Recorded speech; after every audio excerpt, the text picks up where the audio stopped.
नमस्कार, स्वागत है आपका हमारे इस YouTube चैनल पर। मैं मुनमुन श्रीवास्तव आपका हार्दिक अभिनंदन करता हूं। दिल्ली विश्वविद्यालय में आज का दिन धरने प्रदर्शन के नाम पे रहा, जहां एक तरफ गेट नंबर 4 पर जो है वो धरना चल रहा है, वहीं आप देख सकते हैं ये ड्यू का मेन 1 नंबर गेट है। और यहाँ पर पिछले दिनों जो है वो अदालत का आदेश लेकर पहुँचे जो स्टूडेंट्स थे, जिनको एंट्री भी नहीं दी गई थी, आज वो फिर एक बार यहाँ पर आए हैं। इसमें लाइब्रेरी लैब के स्टाफ के अलावा जैसे कि स्टाफ भी हैं, और अब ये जो है वो विश्वविद्यालय प्रशासन से जो है वो गुहार लगा रहे हैं कि इनको जल्द से जल्द नियुक्ति दी जाए। आइए इनसे बात करते हैं कि अभी तक का डेवलपमेंट क्या है। सर, जैसा कि वैकेंसी 2021 में एडवर्टाइजमेंट हुई थी, कुल 1100 पोस्टों पर लगभग 45 तरह की पोस्ट थी, जिसमें हमने देखा कि हमने फॉर्म को फिलअप किया। जितने भी भाई बंधु थे पूरे भारत से हमने भरा, जिसमें अच्छी खासी फीस रखी गई थी, जिसमें कि ड्यू मोटा कलेक्शन कर सके। उसके बाद 2 साल बाद हमारा मार्च 2023 में एग्ज़ाम हुआ।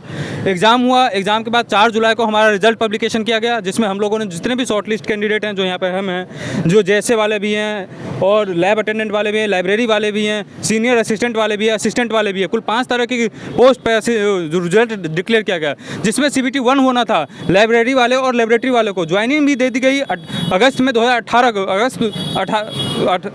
अगस्त को 2023 में। उसके बाद उन्हें 5-7 दिन ज्वाइनिंग करने के बाद उन्हें वापस लौटा दिया गया, जबकि हम जैसे के स्टूडेंट और बाकी पोस्ट के स्टूडेंट अपने CBT 2 का इंतज़ार करते रहे, क्योंकि हमें लगा कि उनका वो हो चुका है तो हमारा भी होगा, हमारा भी आगे बढ़ेगा, क्योंकि हम शॉर्ट लिस्टेड कैंडिडेट में हैं, एग्ज़ाम दे के आए हैं। बाद में ड्यू ने रीज़न दिया उनको हटाने के बाद कि तुम फर्जी तरीके से पास करके आए हो, तुम्हें नहीं रखा जाएगा। हम कहना चाहते हैं कि किस तरह से फर्जी के तरीके से हमारा टेस्ट, जो भारत की सबसे सर्वश्रेष्ठ agency NTA national testing agency ने हमारा एग्जाम लिया था, हम कैसे फर्जी तरीके से आए। अगर मैं मानता हूँ कि फर्जी उनका इनका बहाना ये था फर्जी तरीके का कहने का, क्योंकि उनका कहीं ना कहीं मानना था कि इस रिक्रूटमेंट के पीछे हम कहीं ना कहीं कॉन्ट्रैक्ट वाले लोगों को परमानेंट कर देंगे बैकडोर से, जो कि नहीं हो पाया, क्योंकि NTA ने अपना निष्पक्ष तरीके से एग्ज़ाम कराया और हम जैसे लोग उसमें क्वालिफाई करके आए। कहीं ना कहीं उनके पीछे उनका जो मकसद था वो नाकामयाब हो गया, तो उन्होंने सोचा अब इसको कैसे कैंसिल किया जाए, तो उन्होंने इसको बोला कि इसमें कदाचार हुआ है, भ्रष्टाचार हुआ है, इसके तहत इसको रोक दिया गया। मेरा मानना है कि अगर भ्रष्टाचार भी हुआ था किस तरीके से, तो इस कोर्ट ने भी बाद में हम कोर्ट में गए, कोर्ट में भी हम लोग निर्दोष साबित हुए और कोर्ट ने भी हमारे पक्ष में फैसला दिया। 30 मई को कोर्ट का फैसला आया दिल्ली हाई कोर्ट का, और वो हमारे फेवर में आया। जिन भाइयों की ज्वाइनिंग रुकी उसमें कुछ लोग ऐसे थे जो गवर्नमेंट सर्विस छोड़ के आए थे, कुछ लोग ऐसे थे जो प्राइवेट सर्विस छोड़ के आए थे, कुछ लोग ऐसे जो एक्स सर्विस मैन हैं, जो क्वालिफाई हुए, उन्हें लगा कि अब मैं जॉब करूँगा, वो लोग थे। कुछ लोग ऐसे हैं जो हमें लगा कि चलो हमने एक एग्ज़ाम पास किया, दूसरे एग्ज़ाम के बाद हमारी भी ज्वाइनिंग हो जाएगी, लेकिन हम आज भी 2 साल बाद भी दर की ठोकरें खा रहे हैं। इसका जिम्मेदार कौन है? मैं मानता हूँ कि दिल्ली यूनिवर्सिटी भी सरकारी एजेंसी है और NTA भी सरकारी एजेंसी है। ऐसे में बच्चे क्यों सफ़र करें? उन दोनों के बीच के जो मसले हैं उसका सफ़र हम क्यों करें? हेलो, मेरा नाम चंदन कुमार है। मैं लाइब्रेरी अटेंडेंट सेलेक्टेड कैंडिडेट हूँ। मैं इससे पहले इंडियन रेलवे में था, वर्किंग था, और इस पोस्ट से पहले मैं पालमपुर में पोस्टेड था। जब ज्वाइनिंग लेटर मुझे मिला 20-21 तारीख को अगस्त में, तब मैं यहाँ पे आकर के इनसे पूछा कि सर ज्वाइनिंग का प्रोसेस क्या है। इन्होंने कहा कि आप अगर वर्किंग हो तो आप NOC लेकर डिपार्टमेंट से, हम आपकी ज्वाइनिंग करा देंगे। मैं भी डिपार्टमेंट वापस गया, वहाँ पर NOC लेके आया। ये मेरा NOC लेटर है और ये मैं वहाँ पर रिज़ाइन दे करके जब लेके आया और जब डिपार्टमेंट ज्वाइन करने गया तो उन्होंने कहा कि नहीं, अब आपकी वैकेंसी होल्ड पे हो गई है, अब आप ज्वाइनिंग नहीं होगी, अब अपनी वेबसाइट चेक करते रहिए, जब अनहोल्ड हुआ तब आपको ज्वाइनिंग हम देंगे। मैं इंतज़ार 2 से 3 महीने बच्चों ने अलग अलग तरह से वेबसाइट चेक करते रहे, बट इनका कोई रिस्पांस नहीं आया और हार करके हम लोग न्यायालय के पास अपने हक के लिए गए और वहाँ पे भी जीतने के बाद आज 40 दिन हो गए, ये लोग कोई रिस्पांस नहीं है, ना तो वेबसाइट पर है, ना इन्होंने कोई ईमेल किया है। अभी हम गेट पर खड़े और हमें अंदर जाने भी नहीं देते ताकि हम अपनी हक की बात को मांग सके। या मैं आर्मी से एक सर्विसमैन हूँ। मैं भी जो लेबोरेटरी अटेंडेंट के लिए इसमें भरा था 2021 में, मैं इसमें सेलेक्ट हूँ। 2021 के वैकेंसी का जो है 2023 में पेपर हुआ था। पेपर आने के बाद रिजल्ट डिक्लेयर हुआ। अगस्त में इसका ज्वाइनिंग प्रोसेस शुरू हुआ था। ये ज्वाइनिंग लेटर मेरे हाथ में है। 18 अगस्त को ये ज्वाइनिंग लेटर इशू हुआ था। 25 को मैं आया था ज्वाइन करने के लिए।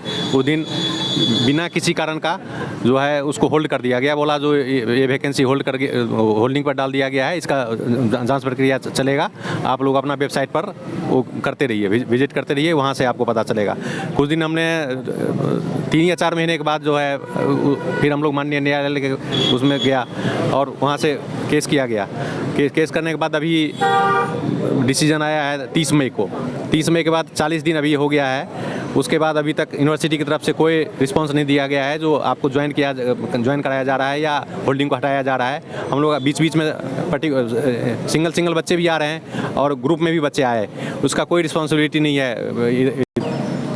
सर मेरा नाम हिमांशु है और मेरा जो जूनियर सिस्टम में जो है मेरा पेपर एग्ज़ाम क्लियर हुआ था। एंड देखिए कभी ना जिसकी लाठी उसकी बहस कभी होती नहीं है, चाहे वो हमारे नरेंद्र मोदी जी हो, चाहे वो हमारे डी के वाइस चांसलर साहब हो।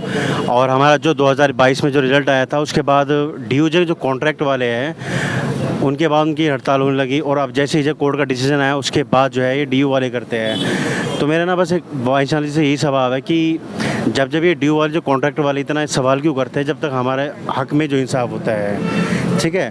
तो माना कि ठीक है डी चांस जो कॉन्ट्रैक्ट वाले हैं वो भी अपना घर चला रहे हैं, हमें भी अपना घर चलाना है। तो वाइस लाभ जी से मैं ये कहूँगा कि भाई सबके लिए जो है एक वो जो और सबके लिए आरक्षित सीट हो उसके लिए। इस सर मेरा नाम मनीष है, मैं जेएस से टायर फर्स्ट में सेलेक्ट हूँ।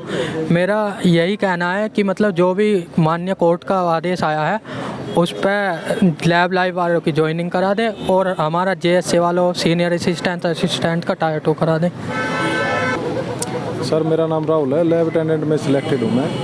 हम यहाँ से जब से 30 मई को जब से ऑर्डर आया यहाँ पे लगातार आ रहे हैं और हमें यहीं पे रोक दिया जाता है, किसी से बात नहीं करने दी जाती।